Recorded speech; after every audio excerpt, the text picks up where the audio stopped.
Hello. जय Hind, Vande Mataram. बिंदापाल गुरसेनपाल institute for special education के इस ऑनलाइन प्लेटफॉर्म में मैं आप सभी डीएड या स्पेशल बीएसटीसी प्रशिक्षुओं का हार्दिक स्वागत करता हूं। आज हम लोग डीएड स्पेशल एजुकेशन के एचआई के सेकेंड पेपर का अध्ययन करेंगे।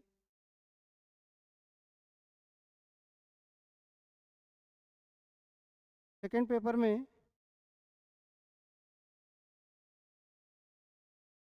जिसका नाम है श्रवण बाधिता का आधार एवं श्रवण विज्ञान प्रबंधन, ये पेपर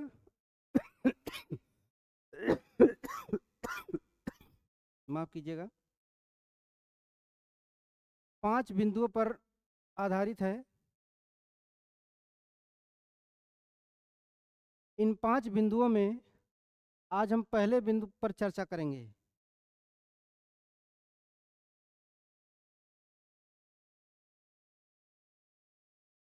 जो है सुनने का महत्व।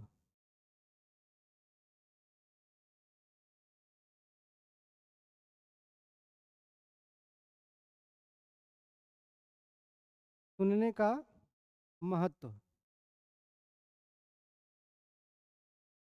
हम जानते हैं कि बच्चा या व्यक्ति जितना बढ़िया से सुनेगा उतने अच्छे से उसका वाणी का विकास होगा, भाषा का विकास होगा और उतना बढ़िया वो संप्रेषण कर पाएगा।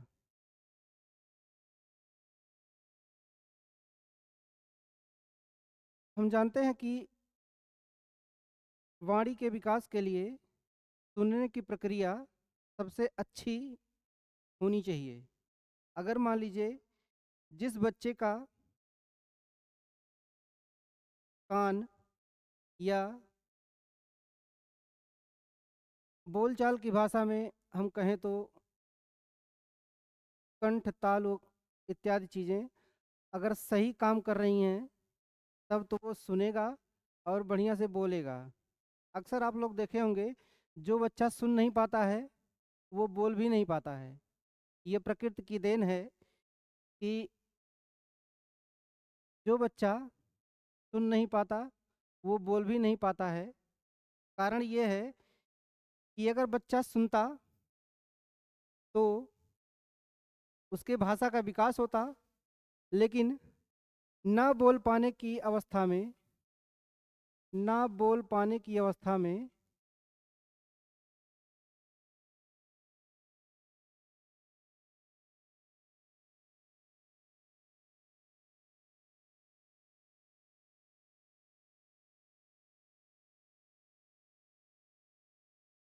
उसके भाषा का विकास तो होता, लेकिन चूंकि वो बोल नहीं पाता है इसलिए वह अपने अंदर की भावना को व्यक्त नहीं कर पाता, जिसके कारण उसमें अकुलाहटपन आ जाएगा और यह अकुलाहटपन धीरे धीरे जब अंतिम सीमा पर पहुंचेगा हो सकता है उसकी डेथ भी हो जाए। तो प्रकृति ने इस प्रकार बनाया है मनुष्य को कि अगर व्यक्ति सुन नहीं पाता है तो वो बोल भी नहीं पाएगा। दूसरा टॉपिक चलते हैं।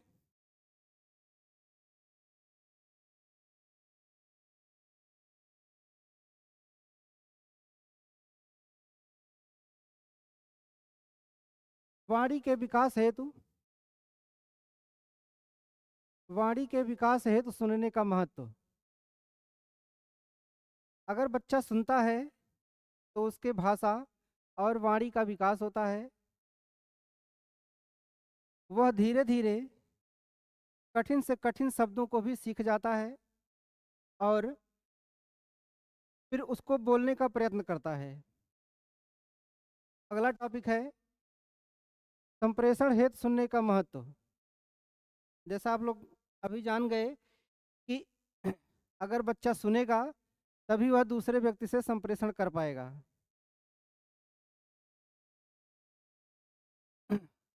अगला है सामाजिकरण हेतु सुनने का महत्व। यह इसमें एक टॉपिक और है, व्यक्तित्व के विकास हेतु सुनने का महत्व।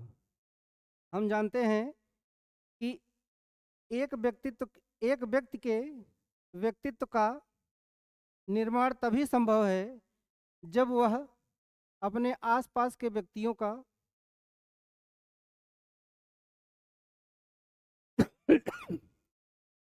अपने आसपास के व्यक्तियों के विचारों का और निर्देशों का सही से अनुपालन कर सके। इसी प्रकार हम अगले आगे देखेंगे सूचनाओं एवं भावनाओं को अभिव्यक्त करने में सुनने का महत्व। इसमें हम पढ़ेंगे कि हम अपनी भावनाओं, अपनी सूचनाओं को किस प्रकार दूसरे से साझा करेंगे। अगला पॉइंट है मनोरंजन हेतु सुनने का महत्व। हम लोग जो चलचित्र देखते हैं, टीवी देखते हैं, मोबाइल देखते हैं, अगर उस टाइम हमारे सुनने की क्रिया धीमी हो जाए या ना रहे तो क्या सुनने का महत्व है? नहीं है। इसीलिए मनोरंजन में भी सुनने का महत्व है। अब सुनने के महत्व में आगे चलते हैं हम। कान के भाग और सुनने की प्रक्रिया, ध्यान से देखिएगा इस चीज को। इसमें से 1 नंबर, 2 नंबर और 5 नंबर सभी टाइप के प्रश्न आ जाएंगे। अध्ययन करेंगे धीरे धीरे। तो सबसे पहले 1 नंबर में देखेंगे कि हमारा कान कितने पार्ट में बटा हुआ है। 3 भाग में। पहला आउटर ईयर, फिर मिडिल ईयर,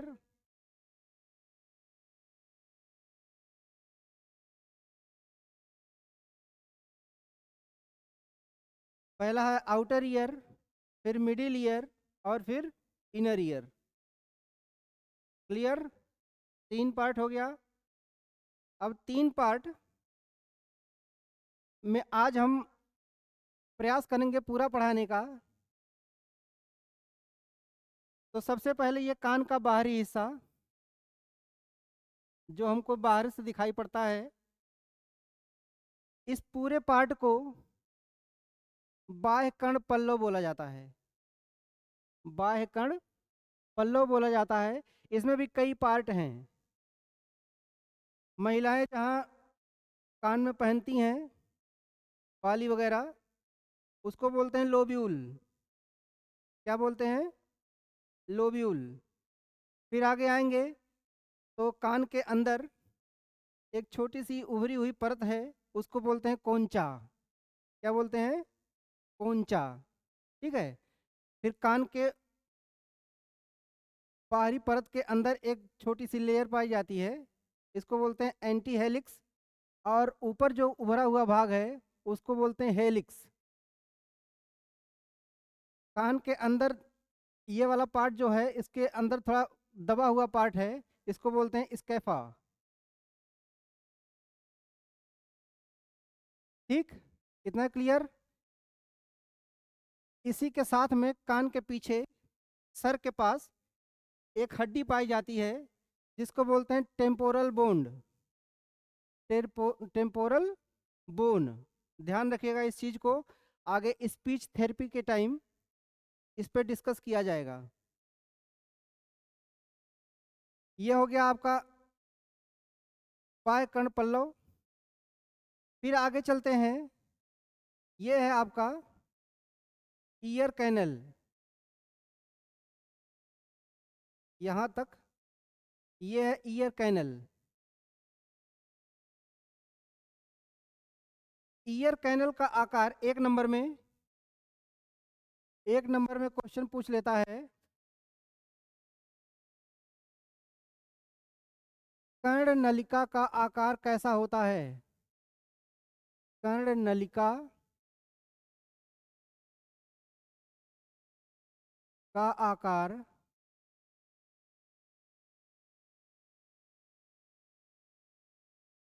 कैसा होता है?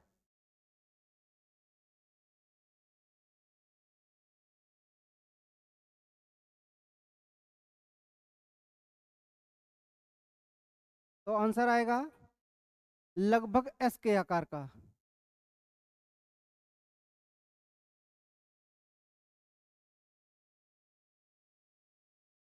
लगभग एस आकार का। ये चेक कीजिए इसको, यहाँ से ऐसे आया है और फिर यहाँ ऐसे हल्का सा घूम गया है। ठीक है, यह प्रकृति इसलिए ऐसा बनाई है जिससे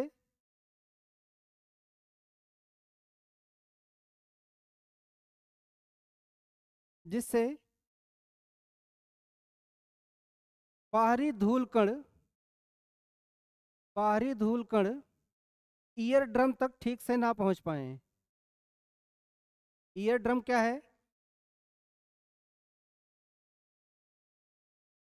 आम बोलचाल की भाषा में हम लोग जानते हैं कि कान का पर्दा,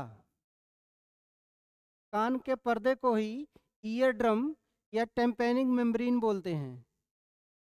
टेम्पेनिक मेम्ब्रेन यह इनर ईयर में आता है, मिडिल ईयर में आता, माफ कीजिएगा, मिडिल ईयर में आता है। और जब आवृत्ति ध्वनियाँ हमारे कान में प्रवेश करती हैं, हमारे कान में प्रवेश करती हैं, तो यह आवृत्ति इस ईयर ड्रम को या टेम्पेनिक मेम्ब्रेन को वाइब्रेट करती है। यह ईयर ड्रम फिर वाइब्रेट करता है मेलियस को। ये छोटी सी हड्डी मेलियस है, इसको वाइब्रेट करता है। फिर यह मेलियस इनकस को वाइब्रेट करता है और फिर ये इनकस स्टेप्स को वाइब्रेट करता है। फिर आवृत्ति यहाँ से धीरे धीरे आगे पहुँच जाती है, कहाँ? कॉकलिया में। कहाँ पहुँच जाती है? कॉकलिया में।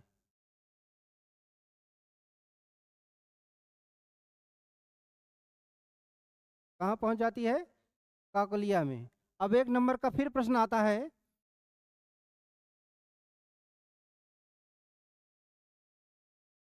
हमारे शरीर की सबसे छोटी हड्डी,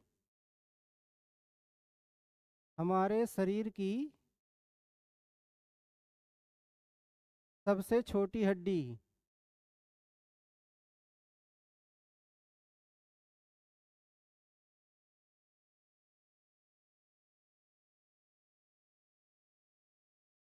का क्या नाम है?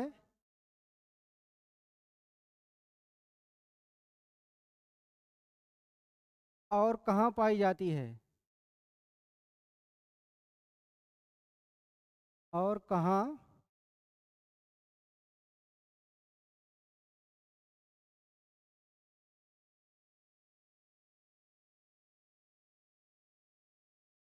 पाई जाती है?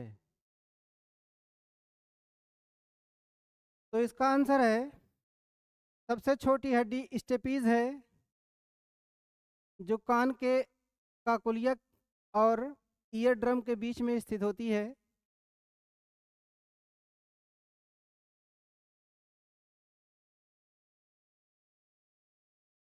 पहला हो गया, कान नाम क्या है? तो नाम बताएंगे स्टेपीज।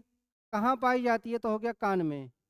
ठीक है, अगला क्वेश्चन आता है, काकुलिया का आकार कैसा होता है? काकुलिया का आकार कैसा होता है? तो लिखेंगे घोंघा,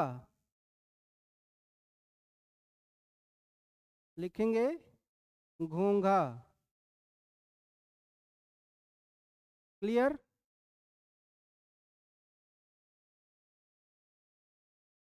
अब ये हो गया काकुलिया। अब आवृत्ति ध्वनियाँ काकोलिया से वाइब्रेट होकर काकोलियर नर्व के माध्यम से हमारे मस्तिष्क तक पहुंचती हैं। काकोलियर नर्व के माध्यम से हमारे मस्तिष्क तक पहुंचती हैं।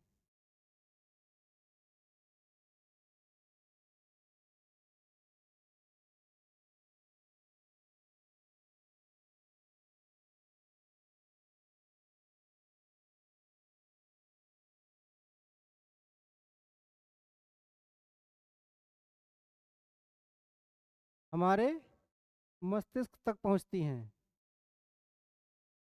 फिर मस्तिष्क इन आवृत्तियों को रीड करता है। ठीक, आई बात समझ में?